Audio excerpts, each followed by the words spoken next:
Hi, and today I'm going to tell you 8 habits that every woman should follow. It may apply to men as well, but I think I'm going to talk about more woman centric stuff. So I hope this helps. The first one is exercising. I know you don't want to hear this, that's why I've kept this in the beginning so we can be done with it ASAP. With PCOD and thyroid on the rise, even for younger people nowadays, exercising is something that can actually help you curb it. In fact, I was diagnosed with PCOD when I was in 7th grade, so I was 12. It became better, better, better, and then once I got married, in fact, just like 7, 8 months ago, got my check and I got to know that I still have mild PCOD with no hormonal imbalance because PCOD doesn't go. And the doctor said just keep exercising and eating healthy. That's the only thing which will keep it balanced. So please exercise not just for PCOD, but exercising will prevent you from a range of diseases that you may otherwise get. And why would you want to be in a position where you can attract diseases, right? Even 30 minutes of activity 4 times a week is very helpful. Something is better than nothing. In my first job, I was actually appalled that my team had all young girls, most of them under 30, and probably just one of them exercised apart from me, which is actually shocking and extremely sad. Yes, this is your age to eat, but this is also your age to work out and take care of your health. Most people wait for a trigger point that something will happen, then they take care. Don't let that happen to you. Why do you want a trigger point? Prevention is better than cure, right? Please get your hemoglobin check. Again, this is from personal experience. I recently got to know that I generally have low blood pressure, and it's very annoying because sometimes when I'm sitting and I get up and my head goes like that. And I was recently at an event with like 2,000 people and no fans in Delhi's heat, and I'm talking about like 35 degrees and sun. It was really bad, okay? And at least now I'm more aware that because my blood pressure usually drops, I should sit and have water and all of that. I've increased my salt intake and also my hemoglobin's low, so I'm having a lot of this kuttu ka atta and another one which is iron intense, something like that. And once winter comes, I'll have more spinach. But the point being that iron deficiency and low blood pressure, hemoglobin, these are all also symptoms of somewhat anemia. I'm not a medical practitioner, so please take my advice with a pinch of salt. Yeah, I just think it's good to keep your hemoglobin in check because as women, we generally have lesser hemoglobin. So please monitor your blood. That sounds vampirish. The third is please use the right period stuff. At least in India, we're all told to wear pads right from the beginning.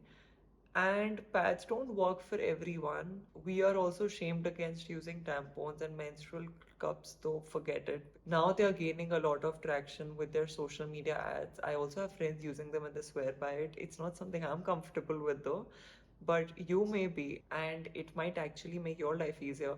I think it's 100% worth looking into different types of things to wear during your period. I've personally had a great experience using tampons. I think they are very stress free. And for a lot of you, tampons may actually be helpful because if you are into sports, especially. But just don't stick to that. There's just one thing to wear during your periods. There are actually multiple, and it's definitely worth experimenting and seeing what works for you. The fourth is using the right contraceptive. I'm actually surprised how much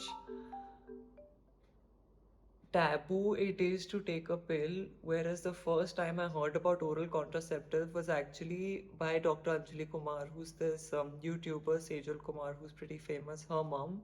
And it was in college days that I saw that she spoke about it being very, very helpful and even better than using condoms. But most of us kind of don't experiment, and some of us, sadly, there may be people watching this who will just not use anything and think that, okay, I'm going to say this in very blunt terms.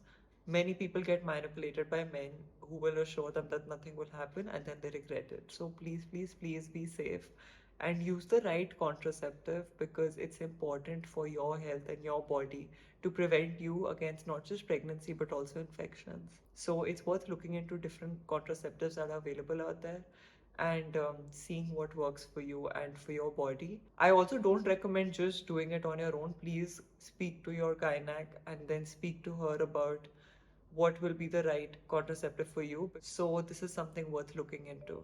Pranayama and meditation, it just takes 10 minutes a day, and it enhances your concentration, focus, keeps your anxiety at bay, and it's just so good for mental health. Not just for mental health, so good for skin as well. I don't know why would anyone not take out those 10 minutes. And even maybe you can just start with 5. What I do for pranayam is alternate nostril breathing, which is anulom vilom, and kapalbhati, which is also known as skull shining breath. It's underrated how much we just overlook our breath. Something as simple as deep breathing makes us feel calmer, and shallow breathing will make us feel stressed out and anxious. And also vice versa, when we are feeling stressed out and anxious, deep breathing will help us feel better. But we hardly look into it. We will go outside and look everywhere to spend money and look for tools to make us feel better. But we completely undermine how we have so many tools inside us to make us feel better. Please take out some time to do some sort of breath work and meditate. I use the Headspace app to meditate, but please do it because the benefits to this are endless. I've been meditating for about, I think, 5 years, and like 3 years consistently using Headspace, and it's life changing. I don't think I can talk about meditation and tell you will experience this benefit.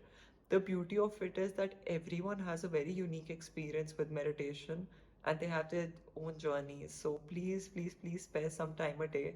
Do this for yourself, and I'll tell you towards the end why. Learning to listen to our bodies. I've seen people pushing their bodies when they are on their periods for workouts so they don't get fat. Okay, that person has also been me. I've seen people just overeating to not waste food because wasting food is the wrong thing to do. By the way, you can always get food packed. With modern day, the way that we live, how we are always numbing our brain cells by scrolling, I think we are losing in touch with ourselves, which also includes our bodies. Your body is yours to stay forever, and I think it's worth learning more about it and learning how to listen to it. Your body will signal when it's full, when it can't take a particular food. For instance, I've been on an Ayurvedic program. It's just a very healthy program, and I've done a video about it as well because it helped me lose weight and body fat. So please learn to listen to your body because it's there to stay forever and it's there for you. Okay, the second last one is very, very, very important, and I'm sure you have fallen into this trap. Skincare does not need to be expensive. To be honest, I've stopped all skincare because it's just become such a big market. I've only started following skincare that my doctor's given me, which is one face wash in the morning, one at night, and then I tone my skin at night. That's all, using a toner. And now when winters will come, I'll also start using a moisturizer, but that's it. Skincare doesn't need to be intense or expensive. A lot of it is just a fad. Please stop burning your pockets by buying expensive skincare because you think it's important.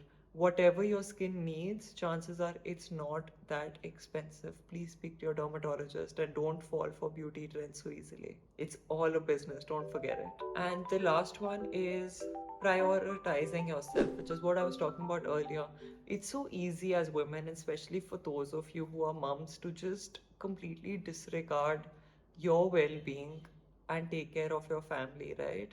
While that is important, please prioritize yourself. Go for those massages, get your manicure done, read a book, take time off, rest, go for a vacation. It's just so important to take care of yourself.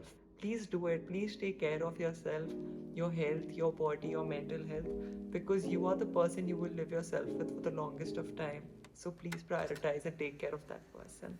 I hope this helped and I hope you enjoyed watching this. And yeah, let me know if you want me to make more women centric videos. I would love to, but I haven't so far.